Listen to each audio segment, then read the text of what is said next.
What, this is just from a few minutes ago? You authorized the CIA to go into Venezuela. And is there more information you can share about these strikes on the alleged Well, I can't do that, but I authorized for two reasons, really. Number one, they have emptied their prisons into the United States of America. They came in through the, they came in through the border. They came in because we had an open border policy. And as soon as I heard that, I said, a lot of these countries, they're not the only country, but they're the worst abuser. Does the CIA have authority to take out Maduro? Oh, I don't want to answer a question like that. That's a ridiculous question for me to be given. Not really a ridiculous question, but wouldn't it be a ridiculous question for me to answer? But I think Venezuela is feeling heat, but I think a lot of other countries are feeling heat too. We're not going to let this country, our country, be ruined because other people want to drop, as you say, their worst. They have given us their... Okay, apparently, in addition to saying the CIA have been authorized to operate inside Venezuela, which in fairness was always the case, like we always had CIA, like it's not as though we didn't last year, you know. Trump alluding to land strikes in Venezuela, that'd be cool, right? So far, we've just been striking like random fishing ships out in the waters, claiming that they're drug ships with no evidence. Pretty big jump to start doing land strikes. After alienating allies in Europe, now it's time to alienate allies in the Americas. Yeah, I have no idea what we'd be looking to do here. What are we would just like park a carrier group off in international water and just fire missiles willy-nilly inland? What's the point of them doing these little attacks if they're not going all in? Well, to be honest with you, I assume the point of them was so that he could post about them on Truth Social. I thought we were bombing little fishing boats in international waters, so 2 seconds after the last corpse sinks, Hegseth can post a tweet saying, like, Operation Successful, traffickers annihilated, you know, and like gritty black and white Call of Duty pre-mission intro sequence footage of the strike happening. Land strikes. Land strikes. Where? What are we going to strike inland?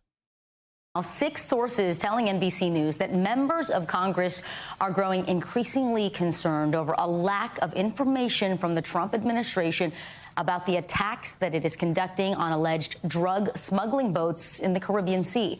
This is all coming as the president claims responsibility for one more deadly strike on a vessel off the coast of Venezuela.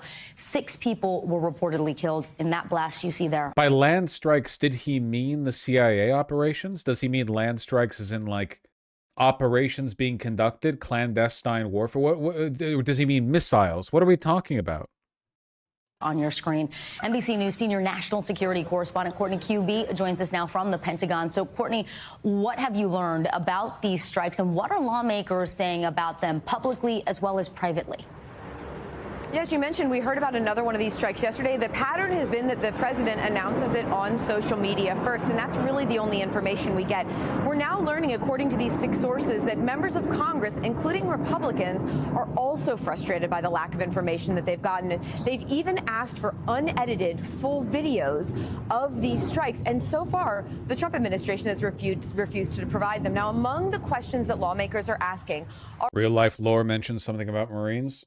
That we aren't deploying Marines into Venezuela, I promise you. Or at least if we do, we'll hear about it, okay? You cannot quietly deploy Marines. Not the way you can, you know, CIA operatives. Also, why is he giving the Venezuelan army heads up? I believe that they actually... Yeah, Maduro is ordering new military exercises. I mean, it's not going to be a proper invasion.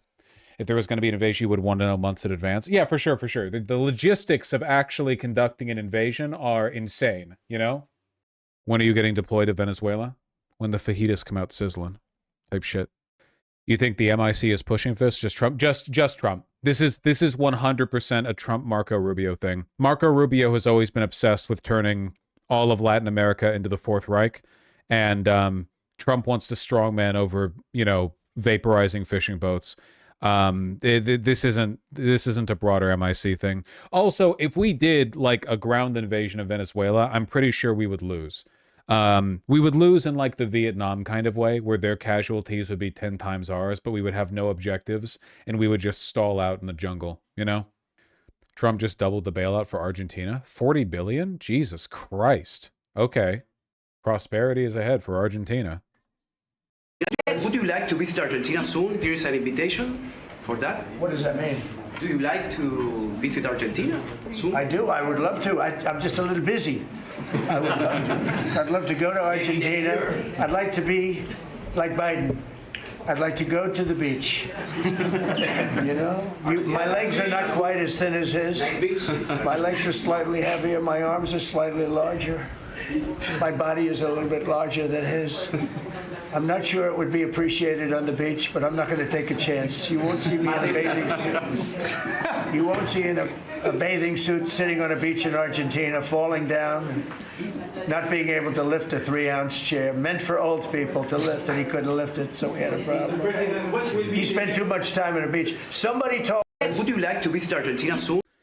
This shit is why they vote for him. It is pretty funny. Oh. So we were supposed to get an inflation report today. Didn't. Government shutdown. What do you think it would have shown? Oh, well, you know, that's above my pay grade. How are you looking at alternative data sources? Like, how are you piecing together what's happening? You're going to have to make a decision at the end of October whether the government's open or not. So I would love to have the data that we need to make the decision. We are fortunate that we only make monetary policy decisions outside of a crisis every 6 months. And so I'm still hopeful that we'll have more data by the time we get to the point. 6 weeks. Yeah, sorry, every 6 weeks. Oh my God, this guy has no idea what the fuck is going on.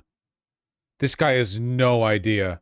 I feel like bad for him, actually. Fed governor, and he's I'll have to see the reports. What? On whether the government can run? Sorry, Yeah. thank you. Yeah. That would be crazy. Every 6 weeks, yes. Yes. So I'm hopeful that we have the data in hand by the time we get to the October FOMC meeting.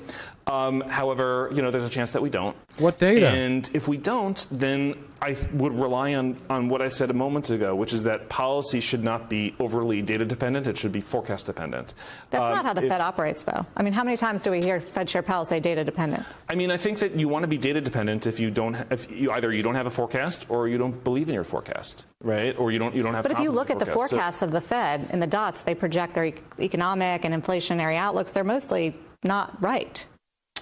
You know, I think that is something that every forecaster should hold them, you know, should hold themselves to account for when they're. She just laughed. Oh man, I'm getting sympathy pangs for him because he's up in such a like he's not like one of the sociopath politicians. It just looks like he's been. What did somebody in chat say earlier? Somebody said it's like when the one guy in the group project who has no idea what's going on shows up, but nobody else does. So they have to hold the fort the whole time. Wait, hold on. I want to see. This is CNBC. Hold on. Recognizing that there's uncertainty about exactly where neutral is at any moment in time, to me, doesn't mean that we can't reason about where it's moved recently. You don't believe in your forecast, right? Or you don't have. But if you look at the forecast. forecasts of the Fed in the dots, they project their. But you know, you want to be data dependent if you don't really have a forecast or you don't have a lot of confidence in your forecast. But if you have a lot of forecast and a lot of confidence in your forecast, then you don't really want to be as data dependent because that's so backward looking. And so for me, you know, I have a forecast and the data matter insofar as they would lead me to change my forecast. But if they're not leading me to change my forecast, then I would still act in accordance with my forecast. And of course, you know, there's a chance that some of the data come in and make me say, hey, I was wrong. It looks like housing inflation is actually moving higher, that rents are moving, higher, and that therefore, you know, there's rent disinflation that I'm relying on for shelter disinflation because shelter is such a big component of the measured inflation indices that's not happening. And then I would say, hey, my forecast might not be right. You know, I need to change this or I need to sort of rethink my policy outlook, right? Now, I think that for something like that, there are some alternative data sources, right? Like, you know, there are plenty of ways to observe market rents that would make me think, and if you saw a surge in market rents, I would say, hey, it's time to rethink my inflation thesis. Like, there's a serious question here. I'm not seeing anything that would make me seriously rethink the core elements of my forecast. I think I would be reading news articles about the housing market. I think I'd be reading news articles about the labor market. If there was widespread labor shortages or widespread layoffs or widespread rent spikes or rent collapses or whatever, that would sort of make me think that my core forecast was really off. Okay. He's holding himself together a little bit better than I thought he was, just based on that clip. That clip made him look absolutely bewildered. He's recovering a little bit from that. I don't know how much it's going to do to. I don't know how much it's going to do to with regard to like governing him and his job. But what's he forecasting from with no data? Well, I assume that he's talking about pulling data that isn't from a federal government source, because the federal government is shut down. Still shut down, by the way. Day 15. Day 15.